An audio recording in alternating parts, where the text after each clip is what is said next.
السلام عليكم ورحمة الله تعالى وبركاته والسلام يا دمان وعلى الصوماليين halkan iga daawanaya meel walba oo aad joogtaan iyo si walba in maqlaysaanba runtii qodobo dhowr ah oo ka kooban ayaan kaga hadli doonaa muuqaalkan waxaan ka hadli doonaa maapka gobolka Gedo oo isbedel uu ku yimaaday oo muddo ka hor aan ka hadlay balse shaqo badan oo aan qabtay aan wax ka bedelay waa ka hadli doonaa waxaan kaloo ka hadli doonaa Eastern African Community qatarta ka jirta in ay Soomaaliya ku biirto ururkaasi iyo waxyaalaha la iska indha tirayo ayaan idin tusi doonaa iyo dokumenti ay qorteen dawladahaasi oo ah waxa ay doonayaan inay noqdaan sababta maxaa la yiraahdaa looga qaylinayana meel baan ka tusi doonaa waxaan kaloo ka hadli doonaa dhaqaaqa ka socda Galmudug waa maxay waxa Cali Ciid isku dayay inuu sameeyo yaa soo diray iyo tuunka ka jira gobolkaasi ayadana waan ka hadli doonaa waxaan kaloo finally aan ka hadli doonaa Muuse Bixi oo doonaya inuu soo duulo iyo shacabka la saacado aan doonayaan mar kale halkan aan farin uga diro ayaan ka hadli doonaa soo dhawaada meel walba oo aad joogtaan iyo si walba diin maqlaysaanba haddii aan ka bilaabo maapka gobolka Gedo bishii May 10keedii 2023ga ayaan ka hadlay in gobolka Gedo laga gooyay ilaa iyo 200 iyo wax la jira oo kilomitir oo square ah dhulka laga jaray oo lagu daray gobolka Jubbada Dhexe waa dhul la yaqaan oo caan ah waa kaymihii xayawaanada ay ku xareen jireen ama lagu xanaaneyn jiray oo loo soo daawasho tagi jiray sida gariga maroodiga shabeelka dhulka noocaas oo kayma ah weeye waa dhul runtii caan ku ah xeelal shal oo la yaqaano kayaankuna ay muddo badan ay ku dul wareegayeen marar badan ay duqeeyeen oo shacabka iyo xoolaha ay si weyn uga cayriyaan weeye dhulka marka la doonayay in lagu daro gobolka loo yaqaano Jubbada Dhexe waxaan idin sheegay inaanan garanaynin cid ku dartay iyo qorshaha laga leeyahay laakiin uu jiro tuun la xiriira in resource-ka dhulka ku jira la doonayo in dawladda ay qaataan cid marka maapka gobolka ku dartay iyo gobolkan farqiga u dhaxeeya arrimahaas oo dhan waa arrimo runtii aynu qiyaasi karno laakiin aan cadeynan u haynin qorshaha dhabta ee ka dambeeya waxaan kaloo idin sheegay inaan bedeli doono oo aan xiriir la sameyn doono Google Mapka si aan gobolkan sidii uu ahaan jiray aan markaa isku dayo ballan ka dhigo oo aan la xiriiro shirkadda oo aan dacwad furo message aan u diro oo aan try gareeyo balka Xuseen ahaan wixii aan ka sameyn waxa kale suurtagal ah Soomaaliya sameeyaan dadaal baan ka geystay welina way ii socotaa arintaasi maana ay sii dhameystirno waxaan message u diray waliba caanaan iyo ay ku jirto hanjabad shirkadda Google Map oo ah shirkad runtii aan u maleynayay in Mareykanka laga leeyahay inkastoon wali message ii soo dirin report baan bixiyay qoraal yar baan u diray oo ku soo jawaabayna bay igu dhahan email soo jawaabay nada ii soo jawaabaan muuqaal kale ka sameyn doonaa haddii aan fix gareyn karo ama xalin karo in qaadadka saxana waan sixi doonaa oo waan la hadli doonaa hadday ii soo gudbin waayaan dad waxaan ka qaban karay malahan muhiimadda marka message-kaygu waan ogahay dadka gobolka Gedo degan caawa inaysan artaasi aysan wax badan ka qaban karinin laakiin waxaan ugu talagalay in ummadda Soomaaliyeed dadka reer Gedo iyo ummadda kale ee Soomaaliyeedba ee dalka Soomaaliya maxay xuduudihiisa iyo sida uu sameeyay yahay markaasi doonaysa in uu bad qabo inay ka warqabaan artaasi inaan idinku baraarujiyo aragtidaasi inaan barto idin sheego 3 bilood ka bacdi waxaan ku guuleystay inaan soo celiyo maapkii dhabta gobolka Gedo u lahaa markii la geliyo Google Mapka oo dhulkii laga jaray marka lagu celiyo message emailo cadaymo badan oo aan u diray shirkadaasi finally waxay ogolaatay inay ku darto mana aysan ii sheegin cid ka jartay sababta looga jaray laakiin waan saxaynaa bay yiraahdeen way process gareeyeen hadday saxeen markii hore sidaan ay ka dhigeen oo arkaysaan marka dhulka laga jaray ilaa baax dheere wax yar markii la dhaafo ayaa la jaray faafax dhun iyo dhulkaas oo dhan baa waxa lagu daray gobolka loo yaqaano Jubbada Dhexe mar ahaan gobolka Jubbada Dhexe waa Gedo Jubbada Dhexe xuduud lama ay lahaan meesha loo yaqaan Kenya labada gobol oo xuduudda Kenya la leh waa Gedo iyo Jubbada Hoose labada markaas qabanaya Jubbada Dhexana markaasi Gedo xuduud leedahay Kenya xuduud lama laha intii ku aadneeda marka tan la gooyay ayaa xuduud looga dara Kenya ba garanaya marka dantii laga lahaa taa marka waa fix garanay finally saanan ka dhigay waxaan ku soo celiyay sidii ay ahaan jirtay haloo sheegay marka cid walba oo doonaysa inay halkaasi ka samayso qiyaano iyo isku day iyo internet iyo Google Map in gobolkaasi iyo dalka Soomaaliya oo dhanba uu leeyahay dad ilaashanaya aysan fududayn inay habar walba iska timaado wixii ay rabto samayso sidaan ay ku xalaalaysato dhul iyo deegaan dad leeyahay taas suurtagal ma loo sheego cid walba waxa isku dayday qodobka halkaas nooga baxaya waxaan kala rabaa inaan ka hadlo arrinta Eastern African Community waa qatar weyn oo ummadda loo sahlayo mana garanayo dadka Xasan Sheekh Maxamuud ka leeyahay iyo dadka ku hareeraysan mar kale suurtagal ma Soomaaliya in lagu daro Eastern African Community Xasan wuu ku dari karaa laakiin Xasan ha ogaado in laga saari karo ha ogaado hana ogaado Xasan deegaanka iyo sababta Soomaaliya in lagu daro Eastern African Community shuruudii keentay oo number 1 shuruudda ah Soomaaliya ay buuxisay waa in Soomaaliya ay xuduud leedahay Kenya halka xuduudda kala leedahayna uu yahay deegaanka hadda aan ka hadlayo arkaysa Xasan asaga laga sheegay jiro unuka iskale Xasan deegaanka uu leeyahay marka Kenya ku daraya waa gaday iyo jubada hoosow hadii marka aan ummadda wax laga weydiinin hadaan ummadda lagu qancinin hadaan dalka la soo dhax dhigin talada deegaanka annaga iskala imaan doonta maalinka bariye waa maxay qatarta ku jirta meeshan ayaa raa marka aan meel ka tuso waxaan akhriyay book dheer oo ah visionka loo yaqaano Eastern African Community ay leeyihiin aragtida ay leeyihiin oo mustaqbalka ay doonayaan inay markaasi ay xaqiijiyaan maxay tahay markii aad akhriso waa book dhan oo cover kaas la Google-ka ku qoran raadiyo wada arkaysaan qaybta marka aan rabaa idin ka tuso information badan oo qatar ah ku qoran la kalmeel baan idin ka tusiyaa rabaan oga gudbo qodobkani ayaa wuxuu yahay page-ka 19aad marka aad fiirisaan waxaad arkaysaan nuqulka yarka ah ee looga hadlay federation political federation qaybta ah oo page-ka 19aad marka aad fiirisaan oo aad soo dhaweysaan waliba waxaad arkaysaan inay ku qoran tahay nuqulka hadii aan isku dayno Soomaaliyeeyo waxa socda ay leeyihiin geedi socodkii lagu dhisayo xiriirka siyaasadeed ee dawladda bariga Afrika waxay yiraahdeen dhammaan maamul goboleedyada 5 maamul goboleed bay sheegeen waana dawladihii oo noqonaya maamul goboleedyo waxay taageero u muujiyeen bay yiraahdeen 5taasi maamul goboleed dawladda federaalka ah ay u muujiyeen dawladda federaalka maxay tahay mid hadda ay dhisayaan East African Community waxay kaloo yiraahdeen waxa socda gorgortan ku saabsan arrimaha sida maxaliyada madax banaanida iyo timeka lagu sameeyo arintaasi ayaa socda oo maxaa la gorgortamaya madax banaanida ay ka gorgortamayaan inay hoos geeyaan federaalka ay dhisayaan Eastern African Community markaysan waa wixii ayagu ay qoreen way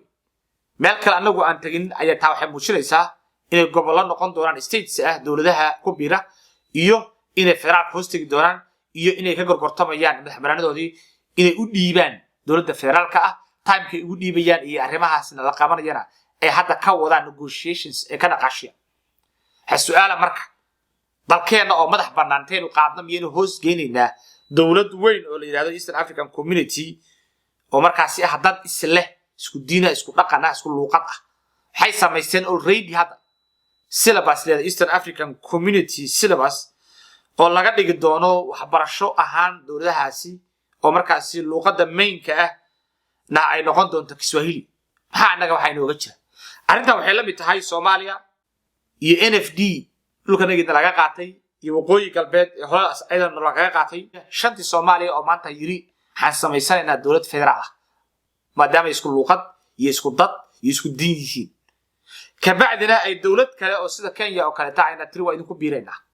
markaysa suurtagal ba may oo maxaa Kenya naga dhaxeeya ma luuqadan ay ku hadlaan may diinteedu kale haystaan may ma nugu dad ba may miyay yeelahayn may Soomaaliya maanta waxay la mid tahay marka Kenya oo tiraahda shantii Soomaaliya 6 ku noqonaya bay la mid tahay waa maxay danta laga leeyahay Xasan aqoontan u leeyahay danta laga leeyahay waa dan dhaqaale iyo waxana garanay way dalka Soomaaliya marka Xasan jeebkiisa inta la qaado wixii la geliyo ma lagu beerin kara dawlad sheemaya kama baqayo midaas Xasan oga ma baqayo in madax banaanida Soomaaliya uu cid ku reeji karo oga baqayo hadii ay sida Soomaaliya u fududahana intaan ma ay soo gaateen mar raali iibsan lahaa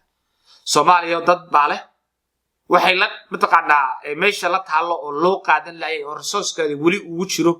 oo gaalo iyo balaayo oo ay u qaadan laadahay waxa weeye ummadda Soomaaliya dalkeeda wada difaaci jirtay waana la difaacaya waana la difaaci doonaa ama dhaqaalaha ku qaato ama yuusan ku qaadan sida uu maanta u galiyay ayaa bari looga bixinayaa hadii xataa laga bixi waayo xabad baa looga saaraya dalkeena Kenya iyo Ugandis iyo Ethiopia iyo qaadan kartaa ma jirto qodobka halka sano baxaya waxaan rabaa inaan ka hadlo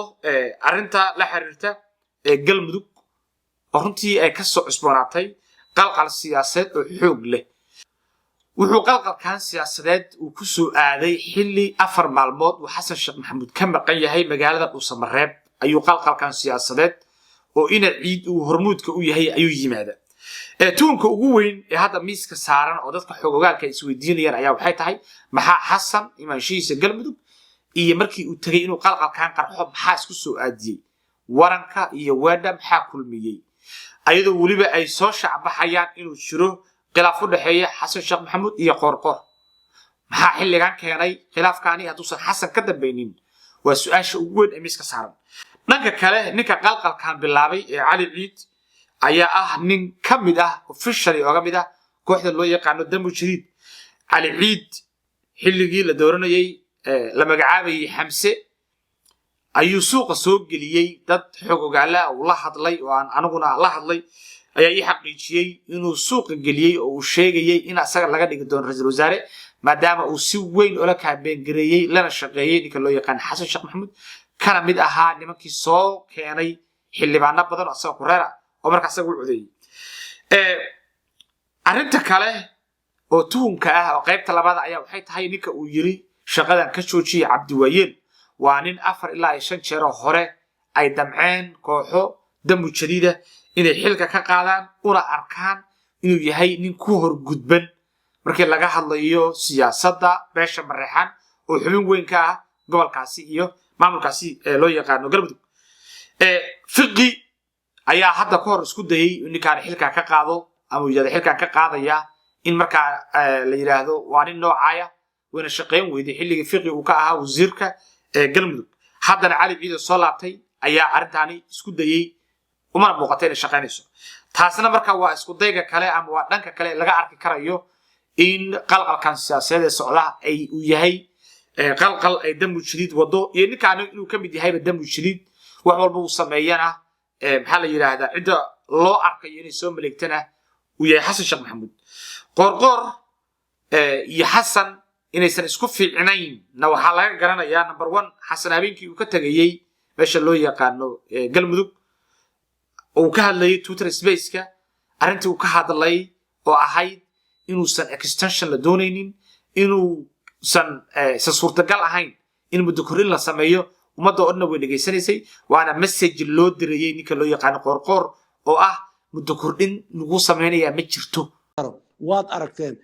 Hargeysa maanta waxa ka taagan term dhamaaday oo la isku haysto Puntland waxa ka taagan term dhamaan rabo shaki laga qabo dhamaadkiisa aan loo kalsaneen koonfur galbeed ayaa dhaweyd waad aragteen wixii ka dhacay termkii dhamaaday oo aan dib u heshiisiin ka soo galnay termku hadduu dhamaado dadka Soomaalida ah haddii reason ay muddo iyo waxa iigsan lagu qanciyo aanan la helin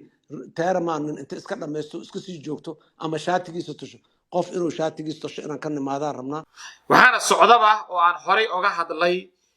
dhaqdhaqaaqyo ka socda meesha loo yaqaano Guruceel iyo aagaasi oo mahad salaad waxa ciidan ku daabulayo la doonayo markii 4 bilood oo qorqor dhamaato in la yiraahdo anaga askari meesha loo yaqaano Guruceel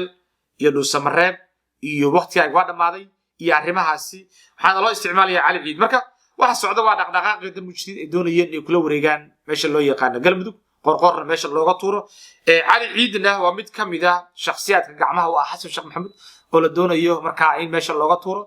waxyaalaha loo ballan qaaday in cali ciid la siin doono ra'iisul wasaaraha ayaa la siin doonaa ma wasiir baa la siin doonaa federaal kulli waxba la siin doonaa sida aan xogaa ku maqlayo cali ciidna waxa la doonayaa si wax loo siiyo in la yiraahdo xildhibaanada cusub ee la dooranaya beesha Mareexaan keen nimanka daacad noo ah oo qofkaan dooran karaya iyo boorso ku keen maxaa la yiraahdaa maqaamka iyo Mareexaan oo keen table-ka si markaa wax lagu siiyo qorshaha marka socdo waa qorshe yar oo noocayo niica shaqayn doona ama shaqayn doono waqtiga ka jawaabi doona ma waxa aan doonayo hadda si oo doroso laakiin dhaqdhaqaaq ka dhanaa ninkan ayaa laga dareemayaa meesha loo yaqaan caabudwaaq odayaashii iyo ugaaska iyo dadkaasna waxa ka muuqata in dhaqdhaqaaqa cali ciid uu sameynayo inaysan ku qanacsanayn isbedelka hadda uu sameeyay naftirkiisa su'aalo badan baa ka taagan haddii marka ay mar labaad soo laabato arrintaani waa volkaano cusub oo qaraxa waxaana xataa qaraxaasi ay suurtagal tahay in galmudug naftirkeeda ay burburto oo Mareexaan iyo qabiilada la midka ah ay banaanka ka istaagaan haddii faragelinta iyo qalqalka xasan sheekh maxamed soo maleegayo uusan wax ka bedelin qodobka halkaas aan uga baxaya finally waxaan doonayaa inaan bal aan halkaan uga sheego walaalaha iyo shacabka iyo maamulka SSC ba Muuse waa soo duulaya hubbu soo arursaday ciidan aan tababar badan haysanin 3 week iyo 2 week iyo in ka sii yarba ciidan la tababaray oo si degdeg ah loo tababaray oo carruur u badan ayuu Muuse soo wadaa hub culus iyo kuwa fududba oo Djibouti laga keenay kulligiis hub cusub ah oo baabuurta yararka ay cabdi barayaasha la yiraahdo saaran oo aad u tiro badan Muuse waa la yimaaday wuxuu doonayay in marad uu soo duulo dagaalkan dambe oo Muuse uu soo duulayo waxaan aaminsanahay inuu ka duwanaan doono dagaalkii hore wajhi cusubna uu noqon doono ilaa iyo dagaal qabiilna uu noqon doono qofkii la arko reebel xabadha lagu dhuftana uu noqon doono dagaalkaas oo saameyn badan ku yeelan doona gobolka loo yaqaan Togdheer iyo qaybta ay ka degan yihiin waxa la yiraahdaa habar jecelo gobolkan la yiraahdo Sool dhulkaas oo dhan buu ku faafi doona sida hadda ii muuqata waxa kale suurtagal ah inuu Muuse isku dayo in dhanka buuhoodle markaana uu naftirkeeda uu culays soo saaro ama uu ka soo dagaalamo waxaan markaan u sheego jamaahirta dhanka buuhoodle isha ku haya Muuse tactic waa bedelay waana very desperate way indhaha ma kala hayo Muuse indhuhu isku haya markaysan waxa suurtagal ah xataa Muuse inuu isqarxiyo waa suurtagal halkay xaaladu ay la marayso wuxuu Muuse uu ka seexan waayay guuldaradii ku dhacday iyo sida looga falceliyay Muuse waa qaadan waayay Muuse marka laabid buu kala dooranayaa inuu dhinto iyo guul kale uu la yimaado ayuu Muuse uu sameyn doonaa dagaalka marka wuxuu noqon doonaa dagaal ka duwan kii hore deegaano badan ku faafa dagaal qabiil noqda laga yaabo time dambe oo badan uu qaato waxaan u sheegayaa shacabka SSC inay digtoonaadaan inay u diyaar garoobaan markii la xoreeyay SSC diyaar garowgii SSC runtii duldulaal badan baa ka muuqday oo aan doonaynin inaan halkaan uga hadlo horena aan uga hadlo laakiin waxaan idin sheegayaa wad ogtihiin duldulaal badan baa idin ka muuqday xilligii la xoreeyay la sacaanood difaaceeda aysan idin ka muuqanin duldulaalo meelaha aad ka duuleysaan difaacyadiina goodkaad qodanaysaan hubkiina ciidankiina be prepare u diyaar garooba dagaal qaadan karaya inay taqaanaa time 8 bilood oo kale haduu rabo dagaal qaadan karaya dagaal suurtagal ah inay ilaa Hargeysa inuu gaaro dagaal suurtagal ah inuu meel walba gaaro guul iyo guul darraba waad gaari kartaan SSC marka guushi aad gaarteen oo kaliya aysan indhatirin